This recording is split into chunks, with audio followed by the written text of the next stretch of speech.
السلام عليكم ورحمة الله.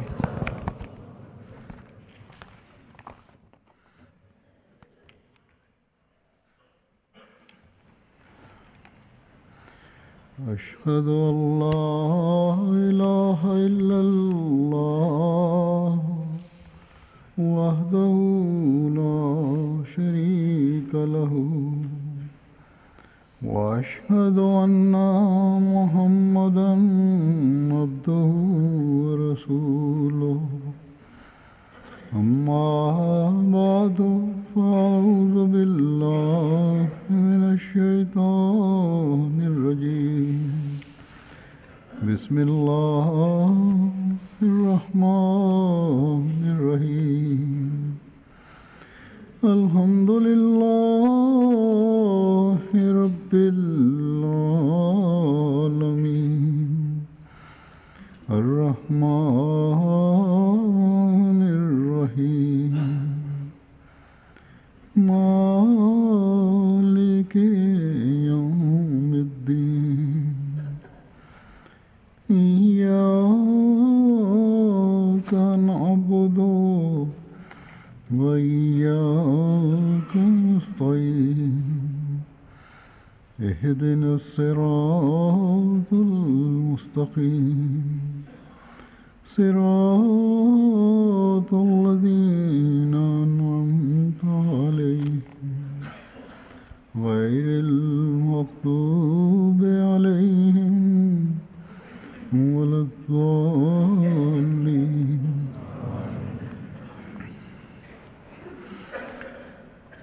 इस वक्त मैं हज़रत मसीह मौऊद अलैहिस्सलाम के बाद इरशादात और तहरीरात पेश करूँगा जिनमें आपने कबूल की दुआ के Ich werde heute einige Schriften des verheißenen Messias al-Islam vortragen, in denen er über die Erhörung der Gebete geschrieben hat. Das sind einige Zeichen und einige Ereignisse, die der verheißene Messias al-Islam aufgezählt hat und wie Allah den Menschen hilft. Und der verheißene Messias al-Islam hat uns ermahnt, dass Allah in dieser Zeit seinen Gesandten geschickt hat und es ist unsere Pflicht, ihm zuzuhören, denn hierin liegt jegliche Segnung und der Fortschritt der Jamaat ist eine Vorherbestimmung Gottes. Und nur durch den Glauben an die Jamaat kann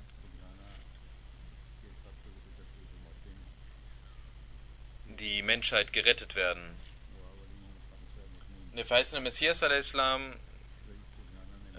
erwähnt einen Brief von Nawab Rais Khan Sahib aus Ludhiana. Nawab Ali Muhammad Khan Sahib Marhum, Rais Ludhiana, schrieb mir einen Brief und sagte, dass einige seiner weltlichen Mittel verloren gegangen sind und er die finanziellen Ressourcen verloren hat, und bitte beten Sie für mich. Der verheißene Messias sagte, als ich betete, hörte ich in einer Offenbarung, die Mittel werden dir geöffnet werden.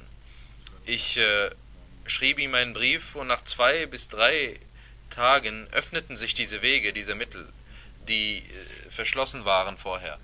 Und die Hindernisse, die vorhanden waren in dem Geschäft, die waren weg. Ich schrieb ihm einen Brief und nach 2 bis 3 Tagen passierte dies und er bekam eine große Überzeugung und Glauben an den verheißenen Messias. Einmal schrieb er, sagte der verheißene Messias, mir einen Brief über einige seiner Wünsche, und in dem Moment, als er den Brief in die Post warf, bekam ich die Offenbarung, dass ich einen Brief bekommen würde von ihm und das würde dort stehen. Ich schrieb ihm sofort, Sie werden mir einen Brief schreiben, worin dies und jenes geschrieben stehen wird. Und ich schrieb ihm dies, und als er meinen Brief erhielt, war seine Verwunderung extrem groß, wie denn er, der verheißene Messias al-Islam, darüber erfahren hatte. Denn keiner kannte dieses Geheimnis, das er schrieb. Und seine Überzeugung, sein Glaube wuchs so stark, dass er in Liebe versunken war. Und in einem kleinen Buch hat er beide Zeichen niedergeschrieben. Und er führte sie immer bei sich.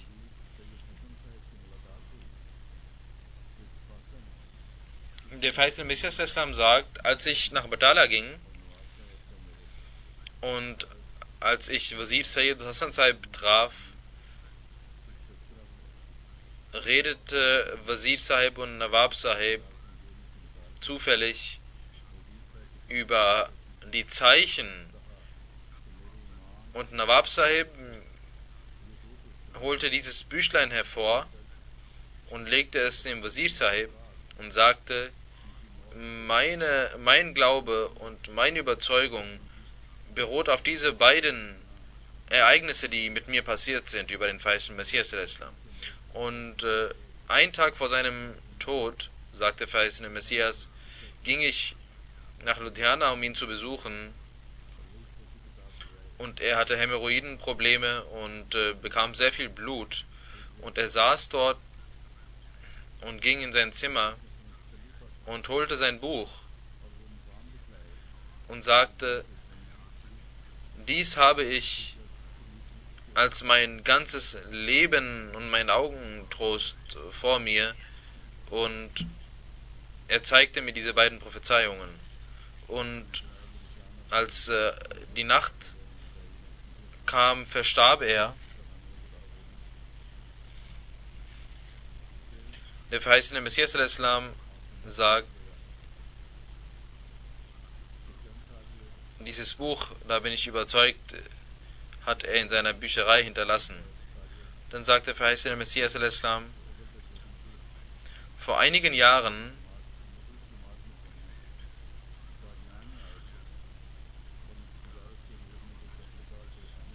kam Sayyid Abdurrahman Sahib aus Madras, der sehr aufrichtig ist und ein aufrichtiger Mensch ist. Er kam nach Qadian und hatte eine Sorge wegen seiner geschäftlichen Angelegenheiten, und er bat um Dua, und ich bekam die Offenbarung: Qadir hai wo barga tuta kam banave, bana banaya tod de, koi uska bhed na pawe. Das heißt, er ist der allmächtige Gott, der verloren gegangene Dinge und kaputte Dinge wieder zurichten wird und gut gerichtete Sachen wieder kaputt machen wird.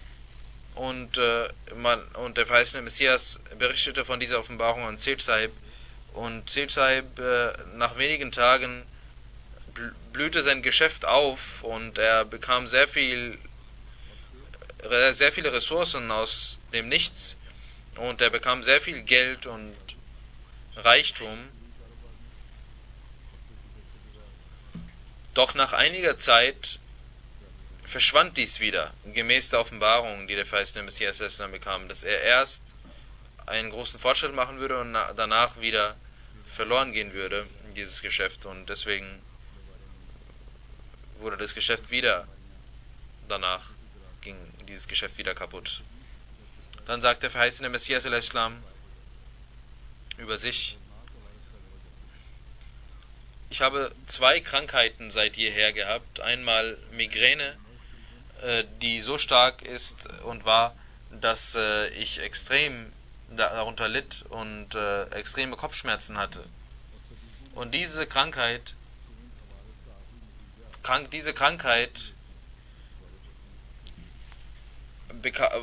verfolgte mich 25 Jahre lang, und die Ärzte sagten, dass ich Epilepsie bekommen würde.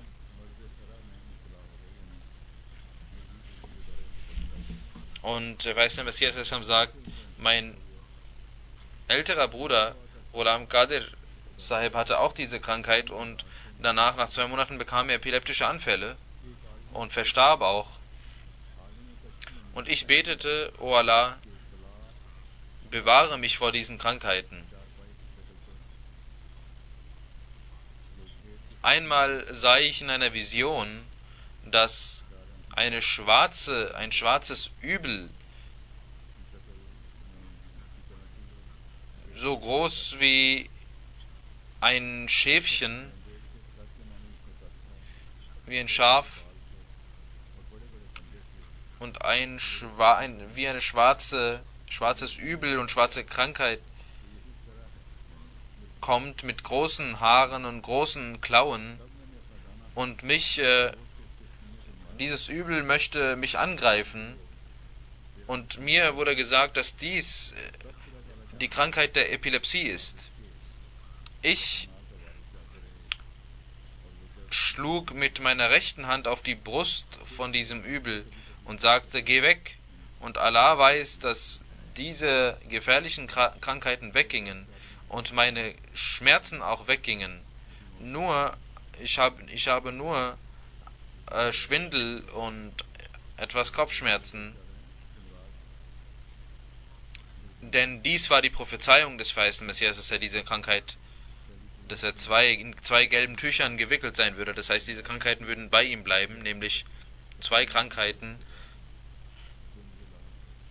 Die erste ist der Schwindel, und zum zweiten Diabetes, welches der verheißene Messias sagt, seit 20 Jahren ich habe. Und diese beiden sind ein Zeichen, und ich muss 20 Mal täglich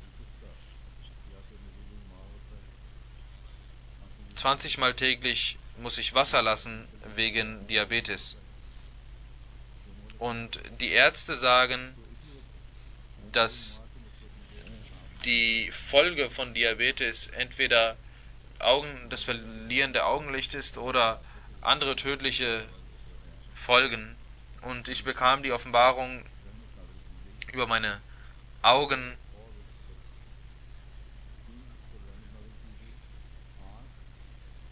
Über 3 Organe hat Allah dir Gnade erwiesen, und auf weitere 2 Organe, Auge und 2 weitere Organe. Und mir wurde die Offenbarung gegeben: Assalamu alaikum, und seit vielen Jahren habe ich diese Krankheiten nicht. Diabetes oder Zuckerkrankheit. Ein Ahmadi schrieb mir einen Brief, sagt Huzur, und sagt, wenn der verheißene Messias al-Islam diese Krankheit hatte, weshalb hat er dann gefastet? Der verheißene Messias al-Islam schreibt zu einem Zeitpunkt, im Jahre 1907 hat er dies geschrieben, und die Fastentage, die er gelegt hat, das war sein Jugendalter. Er hat sogar gesagt, dass er einmal monatelang gefastet hatte, und das war in seiner Jugend, und im älteren Zustand hat er dies nicht mehr geschafft, und damals hat er diese Kraft gehabt. Und er meint, damals konnte er sogar 4 Jahre lang hintereinander fasten. Dieses Diabetes bekam er später, und die 6-monatigen Fastentage, die er hielt, das war in seinem Jugendalter.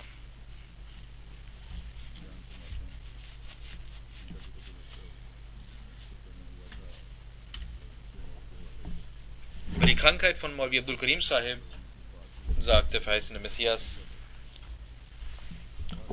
in der letzten Freitagsansprache, habe ich auch über Maulvi Abdul Karim Sahib berichtet, als es um das Muslim ging, und als Muslim einen tiefen Schmerz verspürte über den Tod von Abdul Karim Sahib. Er hatte einen hohen Rang, und während seiner Krankheit betete der verheißene Messias al-Islam für ihn, und darüber sagt der verheißene Messias al-Islam über eine Offenbarung. Er sagt, im letzten Jahr, am 11. Oktober 1905, verstarb ein aufrichtiger Mensch in dieser Krankheit, Abdul Karim Sahib, und ich hatte für ihn gebetet, aber keine einzige Offenbarung sagte mir, dass er überleben würde, sondern ich bekam die Offenbarung, dass er in Totentüchern gewickelt ist, im Alter von 47 Jahren. Inna lillahi wa inna ilaihi rajiun. Innal manaya la tatishu siyamoha. Das heißt, die Pfeile des Todes werden ihn treffen. Und als ich betete, hörte ich die folgende Offenbarung: O ihr Menschen, ihr sollt jenen Gott anbeten, der euch erschuf, und ihr sollt ihm vertrauen. Wollt ihr das weltliche Leben haben? Darin war ein Zeichen dafür, dass ein Wesen niemals so als so wichtig erachtet werden kann. Das Leben eines Menschen, dem Leben eines Menschen kann man nicht mehr Bedeutung geben als Allah und als Allahs Willen, denn sonst ist es ein Götzendienst. Und ich blieb dann ruhig und wusste, dass er sterben wird. Und am 11. Oktober 1905 verließ er diese Welt. Und jener Schmerz, den ich im Gebet verspürte für ihn, ging nicht verloren, sondern Allah nahm von uns Abdul Karim, aber gab uns Sayyid Abdul Rahman. Und er bekam diese Krankheit, doch die Krankheit wurde durch diese Gebete geheilt. Alhamdulillah, ala Salik. Der verheißene Messias sagt, ich habe hunderte Male die Erfahrung gemacht, dass Allah ein solch gnadenreicher Allah und Gott ist, dass er zwar das eine Gebet nicht erhört, aber dafür ein anderes Gebet erhört oder für einen anderen Menschen dieses Gebet erhört, für das es besser ist. Einige Menschen sagen, unsere Gebete werden nicht erhört. Auch die Gebete von Propheten werden manchmal nicht erhört, wenn es der Wille Allahs ist, aber dafür werden dann andere Gebete erhört. Der verheißene Messias sagt, wenn er ein Gebet nicht erhört, erhört er ein anderes, was ähnlich ist. Genauso wie Allah sagt,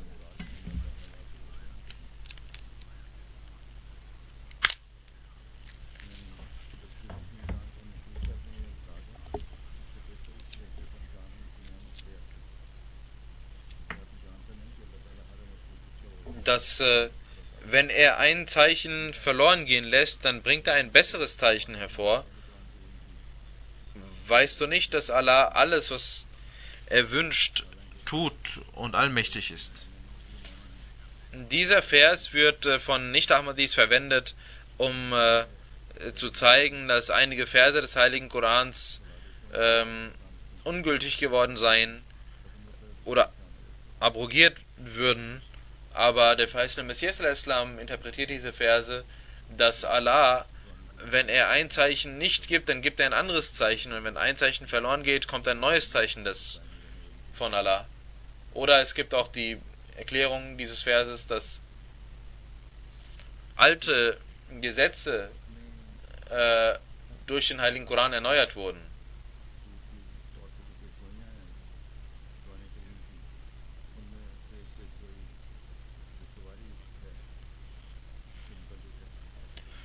Über seine Wahrhaftigkeit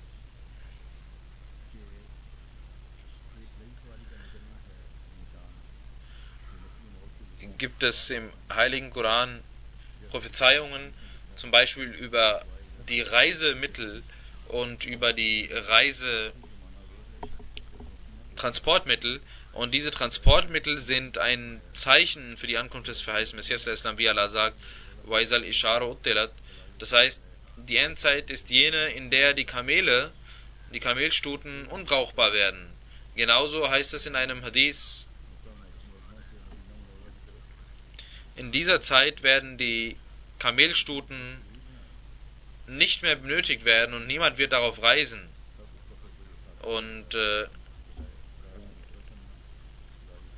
die Tage sind sehr nahe, sagt der verheißene Messias. Heutzutage wird von Mekka nach Medina auf Kamelen geritten, aber die Tage sind nahe, wo dort auch die Bahn fahren wird und wir diese Prophezeiung in Erfüllung gehen sehen.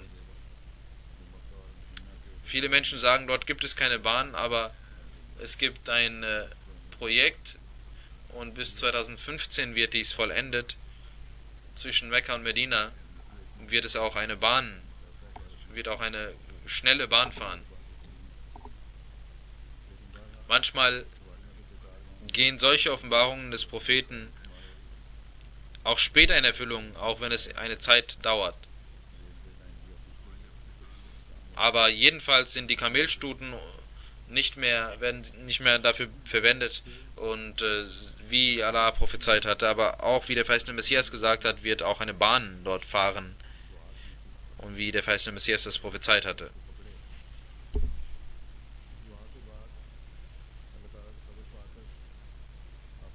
Über einen Feind des Islams, der den Islam beschimpfte, betete der verheißene Messias, dass Allah sich ihm annehmen würde. Und er bekam die Nachricht von Allah und er gab bekannt, wie das Ende dieses Feindes sein würde. Der verheißene Messias sagt über Dibti Abdullah Atam, dass diese Prophezeiung sehr eindrucksvoll in Erfüllung gegangen ist. Es waren zwei Prophezeiungen. Erstens, dass er innerhalb von 15 Monaten sterben würde und zweitens, wenn er Abstand nehmen würde von diesen Worten, die er veröffentlicht hat, dass Gott bewahre, der heilige Prophet Muhammad der Dajjal sei, dann wird er nicht innerhalb von 15 Monaten sterben. Und wie ich gesagt habe, Abdullah Atam hat in seinem Buch Andrunai Bible, in seinem Buch hat er unseren geliebten Propheten Muhammad sallallahu alaihi wasallam Nauzubillah als Dajjal bezeichnet.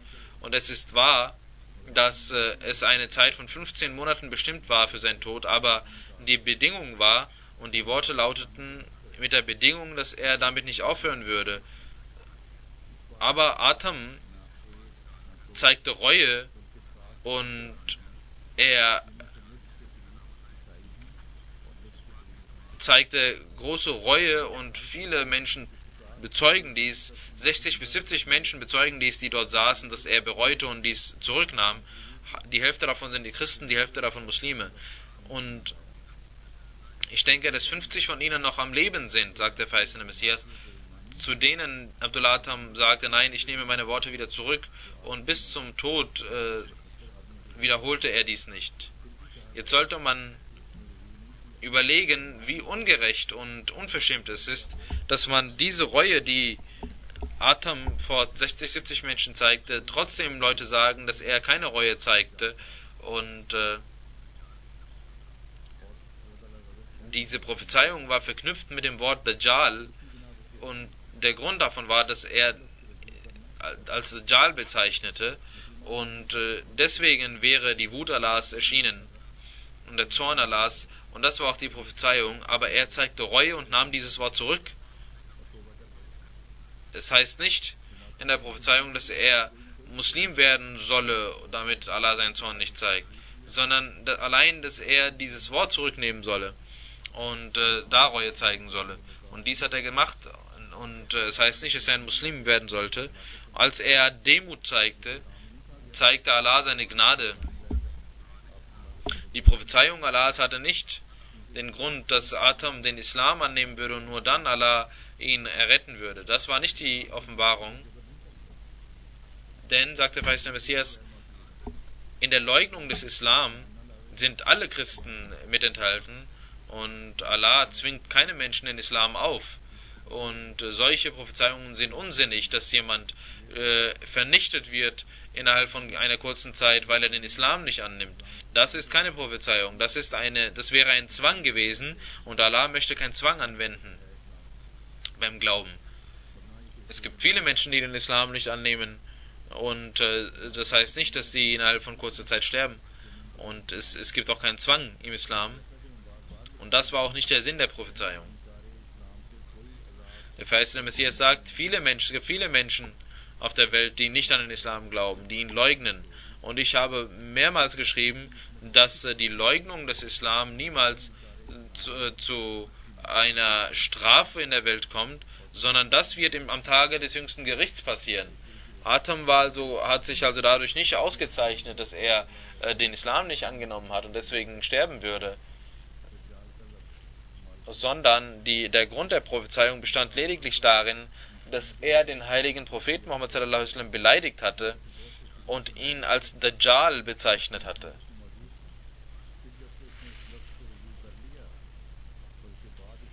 Und er hat danach Reue gezeigt vor 60, 70 Personen, ehrwürdigen Personen, und er nahm diese Worte zurück und weinte, und Allah zeigte Gnade.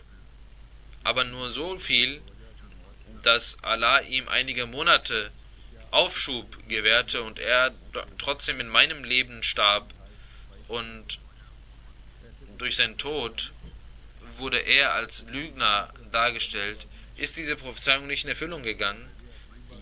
Auf jeden Fall ist sie in Erfüllung gegangen mit Wahrheit, und Fluch sei auf solche Herzen, die bei solchen Zeichen immer noch nicht daran glauben. Und ich kann diese 60, 50 Personen als Zeugen präsentieren, und die Christen haben, und selbst Jesus hat auf Allah, auf Gott geschworen, und Adam ist verstorben. In Hakikatul Wahi schreibt dies der verheißene Messias al-Islam.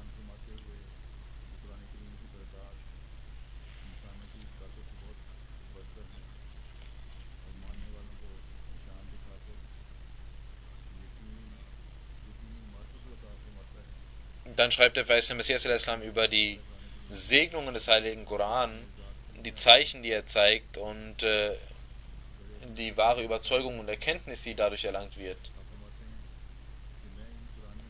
Und wie dadurch Wunder geschehen, eigenartige Zeichen passieren. Der verheißene Messias al-Islam sagt, ich führe diese Segnungen des Korans nicht als Geschichten und Märchen auf, sondern ich zeige die wahren Wunder, die Allah mir selbst gezeigt hat. Es sind über 100.000 Wunder, die ich gesehen habe. Sie sind mehr als 100.000. Allah hat im heiligen Koran gesagt, wer meinem Wort gehorcht und nicht nur an die Wunder des Korans glaubt, ihm selbst werden diese Wunder gegeben, und ich habe diese Wunder aufgrund des Wortes von Allah selbst gesehen, die über jeglicher menschlicher Kraft sind und nur ein Werk Gottes sind. Die Erdbeben, die auf der Erde kamen, die Pest, die die Leute auffrisst, sie sind Teil dieser Wunder, die mir gegeben wurden und gezeigt wurden. Ich habe diese Katastrophen vor 25 Jahren in Barahin Ahmadiyya vorhergesagt und veröffentlicht, dass diese kommen werden. Und diese kamen.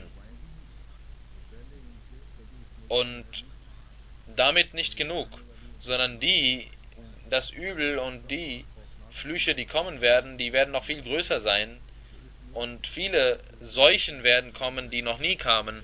Und sie sind sehr angst- und furchterregend.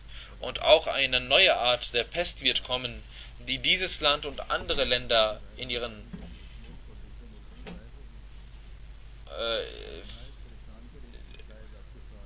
die aufkommen wird, und das ist ein Grund zur Sorge. Diese Dinge gehen immer weiter. Der verheißene Messias sagt, dass diese Seuchen in anderen Ländern auch kommen werden, und es wird auch ein großes Erdbeben kommen, welches sehr groß sein wird. Wir sehen, wie die Menschen Gott verlassen haben und auch Unrecht ausüben den Menschen gegenüber. Und wir sehen auch diese Naturkatastrophen, und möge Allah uns beschützen und möge Allah den Ahmadis auch die Kraft geben, zu beten und unsere Taten zu verbessern. Der verheißene Messias sagt, es ist nicht ersichtlich, an welchem Ort im Land dies kommen wird, aber wenn die Menschen gottesfürchtig sind, kann er auch diese Katastrophen wegnehmen. Er ist der König, aber wir sehen keine Hoffnung, dass die Menschen Gott fürchten, denn die Herzen sind hart wie Steine. Und ich habe keine Hoffnung, dass diese Leute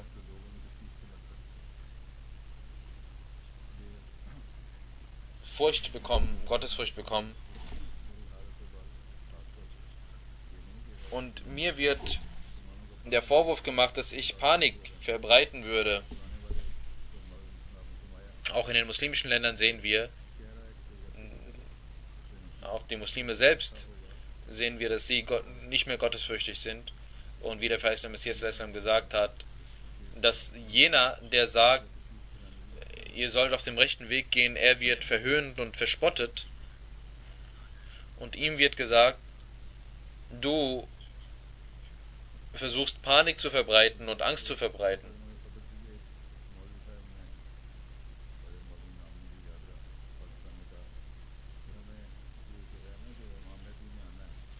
In den letzten Tagen kam auch die Nachricht, dass ein Maulvi Sahib, ich habe den Namen vergessen, in Pakistan,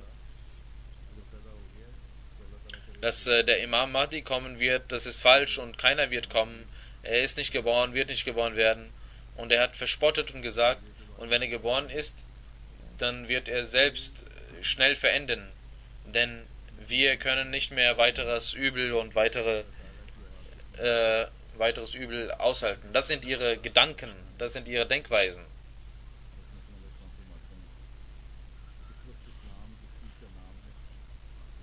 Der verheißene Messias Islam mahnt die Muslime dazu auf, Gott zu fürchten und sich selbst zu reformieren. Der verheißene Messias sagt, Islam ist heutzutage etwas anderes geworden, als es früher war. Die Werte sind verloren gegangen, schlechte Werte sind dazugekommen. Und jene Aufrichtigkeit, die in Mukhlisin Allahuddin steht, sie ist zum Himmel emporgestiegen. Es gibt keine Aufrichtigkeit mehr. Und die Liebe und Gehorsam und Treue zu Gott sind verloren gegangen.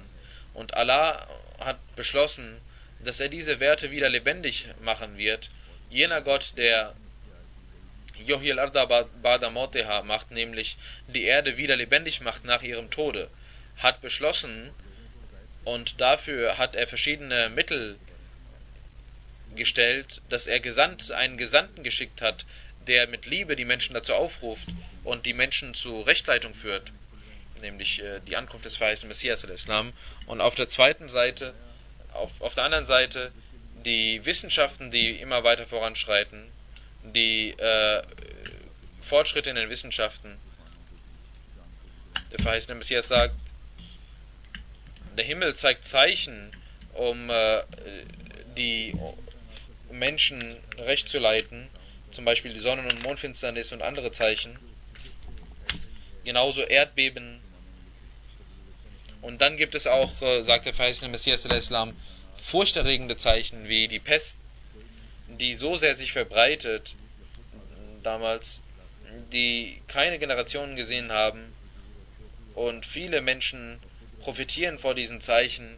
Es gibt keinen Tag, wo die Menschen nicht kommen und das Bad machen, das Treuegelübde leisten, obwohl in der Welt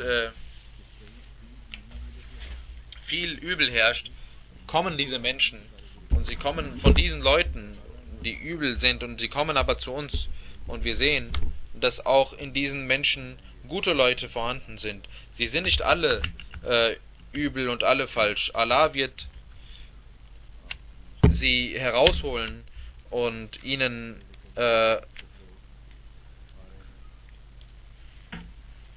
Weisheit geben.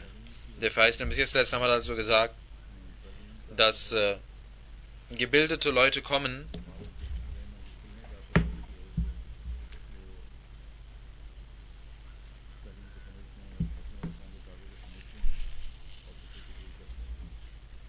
und sie rechtgeleitet werden und diese Lehre des verheißenen Messias verstehen und diese annehmen und akzeptieren.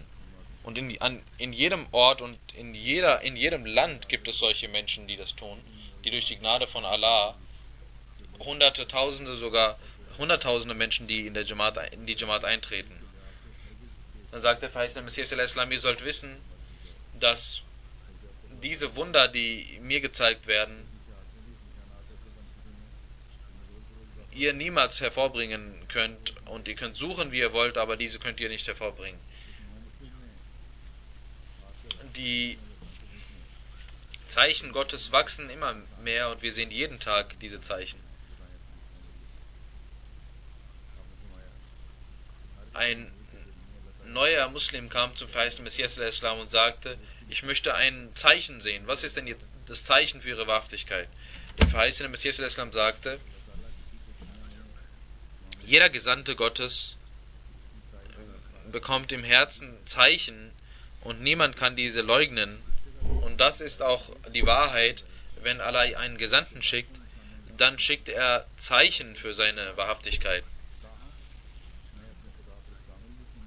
Er hat auch hier viele Zeichen für meine Wahrhaftigkeit gezeigt. Tausende Menschen haben diese gesehen und sie sind Zeugen davon. Aber ich habe volles Vertrauen und Überzeugung auf Gott, dass er sich nicht beschränken wird auf diese Zeichen, sondern diese Zeichen weitergehen werden. Er zeigt diese Zeichen, wann er will. Für einen Sucher der Wahrheit sind diese Zeichen nicht wenig. Doch wenn dein Herz immer noch nicht wenn dein Herz immer noch nicht bezeugt und ein wahrer Suchender aufrichtig danach sucht,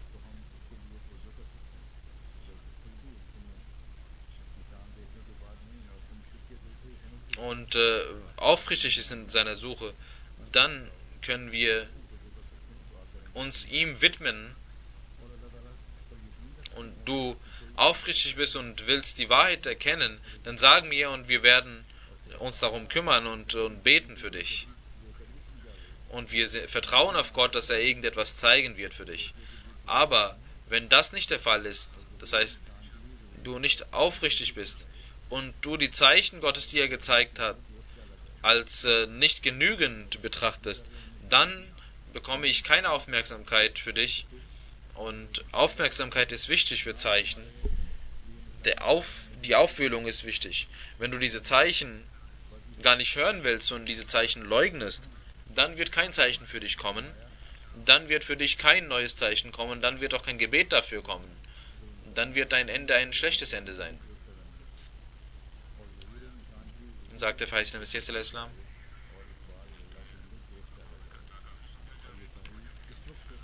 Dann wird nämlich keine Aufwühlung in den Gebeten kommen. Und wenn du ein Zeichen willst, dann dann ist eine Aufwühlung und ein Eifer wichtig. Das passiert nur, wenn der Suchende ein aufrichtiger Mensch ist und ein wahrheitsliebender Mensch ist. Nicht um uns zu prüfen, sondern um die Wahrheit zu erfahren. Man sollte also wissen, dass Zeichen nur für solche Menschen gezeigt werden, die vernünftig sind, die aber überhaupt nicht nachdenken und nachsehen und nicht vernünftig sind, die können nichts mit den Zeichen Allahs anfangen. Rechtleitung ist mit Allahs Segnung verknüpft. Wenn die Segnung Allahs fehlt, dann kann jemand tausende Zeichen sehen, er wird aber davon nicht profitieren und nichts machen. Solange er also nicht weiß, was man mit den alten Zeichen gemacht hat, können wir keine Hoffnung für neue Zeichen für ihn haben. Die Zeichen zeigt Allah, sie liegen nicht in unserer Kraft, und die Zeichen sind keine solche Sachen, die ein Zauber sind und wenn man irgendwas sagt, dann kommen diese Zeichen, sondern das ist eine Segnung von Allah und er zeigt diese Zeichen, wann er will, und er zeigt sie, wem er will. Die Frage, die nach den Zeichen gestellt wird, Allah hat mir darüber gesagt, dass dies genau solche Fragen sind, wie Abu Jahl sie stellte und seine weiteren Freunde sie stellten. Was haben sie mit diesen Zeichen gemacht? Haben diese Zeichen ihnen genützt? Kann jemand sagen, dass es keine Wunder auf der Hand des heiligen Propheten gab? Wenn er das sagt, dann ist er ein Kafir. Es gab unzählige Zeichen, die der heilige Prophet Muhammad sallallahu alaihi wasallam zeigte, doch Abu Jahl und so weiter haben davon nicht profitiert. Genauso gibt es hier Zeichen, und die wahren, wahrheitssuchenden Menschen, für die reichen diese Zeichen aus. Doch wenn man davon nicht profitieren möchte und wenn man diese wegschmeißt, diese Zeichen, und trotzdem noch wünscht, dass weitere Zeichen gezeichnet werden, dann kann man keine Hoffnung haben auf diese Menschen. Er hat kein Recht, nach weiteren Zeichen zu verlangen. Er verunglimpft die Zeichen Allahs und er verspottet Allah. Der verheißene Messias Islam hat auch unzählige Male gesagt, dass viele Menschen nach Qadian kommen, viele andere fremde Menschen. Auch das ist ein Zeichen Allahs, wie sie nach Qadian kommen. Und viele irdische und himmlische Zeichen hat Allah gezeigt. Heutzutage sehen wir, dass die Welt die Botschaft der Jamaat sich anhört, und das ist auch ein Zeichen Allahs. Auch die Medien kümmern sich darum, auf irgendeine Art und Weise.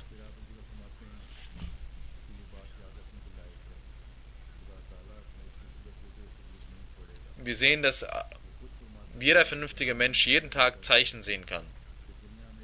Dann sagt der verheißene Messias al-Islam, Allah wird diese Jamaat nicht verloren gehen lassen. Er selbst sagt, und das steht in Barahin Ahmadiyya, ein Warner kam in der Welt, doch die Welt nahm ihn nicht an, aber Gott wird ihn annehmen und wird seine Wahrhaftigkeit mit tatkräftigen Zeichen bezeugen. Diejenigen, die leugneten, sie werden zunichte gehen, sie dachten gar nicht darüber nach, dass dies kein Menschenwerk sein kann, denn wenn es Menschenwerk ist und eine Lüge ist, dann würde dies seit jeher verloren gehen. Sie glauben gar nicht und wissen gar nicht, dass ein solcher Mut kein Lügner haben kann. Diese Unwissenden wissen nicht, dass dieser Mensch eine Majestät besitzt in seinen Worten, und nur ein solcher Gottesmensch kann sich die ganze Welt zum Feind machen. Ihr sollt wissen, dass die Tage kommen, wo der Feind verloren gehen wird und die Freunde glücklich sein werden, nämlich solche, die meine Zeichen annahmen, die treu waren und die tausende Zeichen annahmen. Und das ist meine Jamaat, sie gehören mir. Sie sahen, wie ich alleine war, und sie unterstützten mich. Sie sahen meine Sorge und kümmerten sich um mich. Und sie waren Fremde, doch wurden zu Freunden. Möge Allah ihnen Gnade erweisen. Wer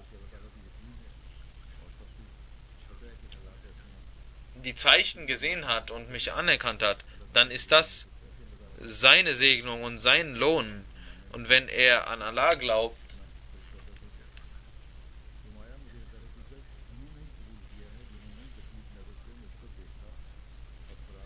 dann ist das sein Lohn, dass er an den Gottesgesandten geglaubt hat. Der verheißene Messias al-Islam sagt, mich haben nur solche Menschen erkannt, die mich mit feinem Blick sahen und die erkannten, wer ich bin, und die meine Situation sahen und die meinen Worten lauschten und darüber nachdachten. Und Allah öffnete ihre Brust und sie schlossen sich mir an. Mit mir ist jener, der seinen Willen aufgibt für meinen Willen.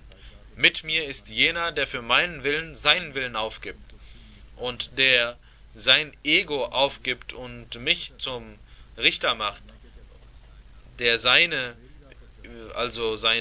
inneren Wünsche und seine Triebe weglegt und schaut, was ich darüber sage, was ich darüber richte, und der meinem Wege folgt und der gehorsam ist und aufgeht in Gehorsam und kein Ego besitzt. Und der verheißene Messias sagt, ich muss seufzen, dass solche Menschen, die mir nicht gehorchen, nicht diese Ränge bekommen wie jene, die mich erkannt haben. Jene Titel bei ihrem Herrn, bei ihrem Gott, jene Würde, die diese Menschen bekommen, die mir glaubten, werden solche Menschen nicht bekommen, die dieses Verborgene nicht erkannt haben. Und sie haben den Duft eines Menschen erkannt, der versteckt war im Tuch Allahs, nämlich der verheißene Messias al-Islam, den sie in der Frühzeit schon erkannten.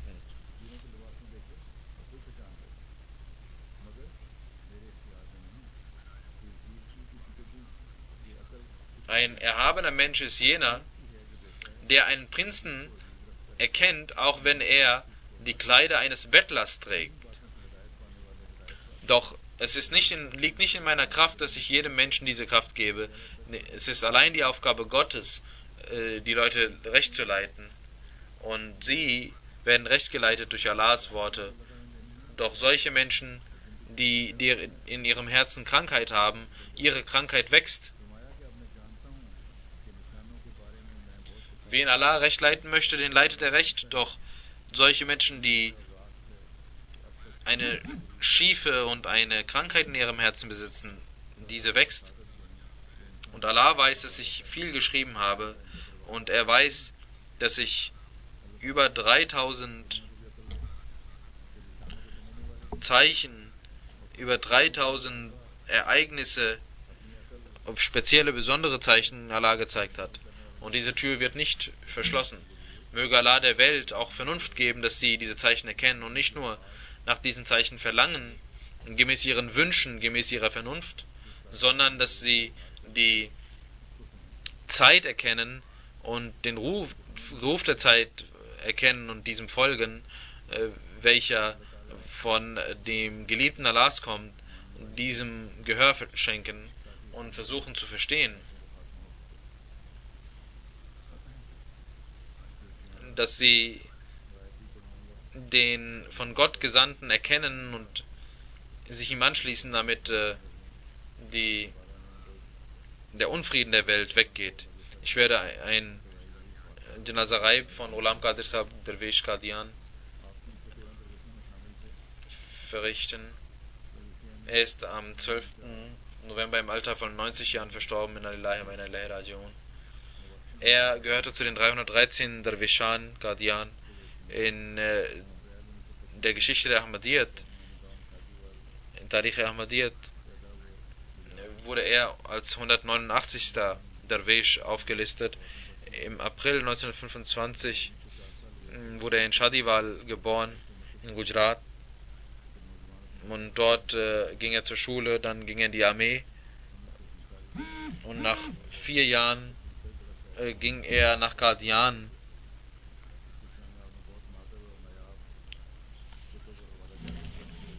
Und im Jahre 1947 ging er wieder zurück nach Qadian und machte auch viel Tabligh, auch unter den Sikhs. Und er hatte viele Bücher und bei sich, mit denen er Tabligh machte. Und er hatte in einem Traum gesehen, dass er ungefähr 90 Jahre alt werden würde. Er war Musi. Er hat 3 Söhne und 5 Töchter. Eine Tochter ist die Frau von Zafrullah Ponto Sahib, Murabbi Silsila Indonesien.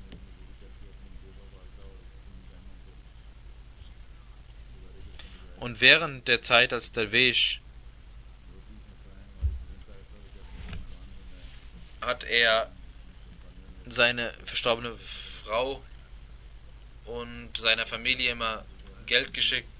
Unser Murabbi Sahib sagt, dass er einmal nach 1997 nach Qadian ging, dort Itikaf machte, und dort traf er ihn, und im Gespräch